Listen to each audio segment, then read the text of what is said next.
현재까지 의심 환자는 모두 50명이고 7개 의료기관에 분산해 격리 치료를 받고 있습니다. 질병관리본부는 의심 환자와 접촉한 사람 가운데 아직 추가 발병 사례가 확인되지 않아 이번 질병이 사람 간에 전파되지 않거나 전파력이 낮은 질병일 가능성이 큰 것으로 보고 있습니다. 임상호 기자의 보도입니다.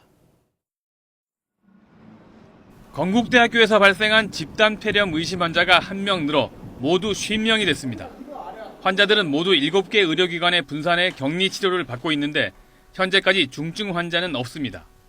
의심 환자 50명은 모두 같은 건물에 항상 근무하는 사람들로 3층에서 7층까지 근무했습니다. 또 50명의 의심 환자와 동거하고 있는 87명 가운데 발열 또는 호흡기 증상을 나타내는 사례도 아직 확인되지 않았습니다. 따라서 정부는 이번 질병이 사람 간 확산 가능성이 낮은 것으로 보고 있습니다.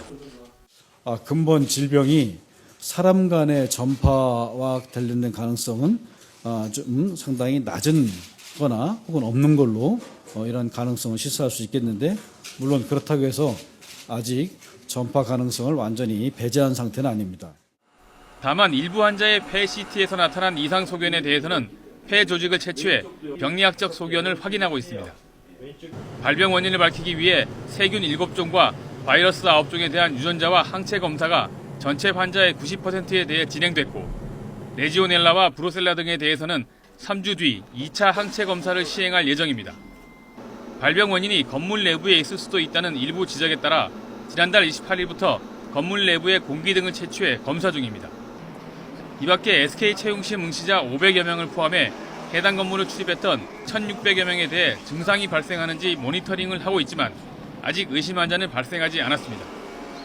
이처럼 정부가 집단 폐렴에 대한 조사 상황과 앞으로의 계획을 밝혔지만 정확한 발병 원인을 밝히는 데 시간이 걸려 당분간 의심 환자와 접촉자들의 불안감은 이어질 것으로 보입니다. YTN 임상호입니다.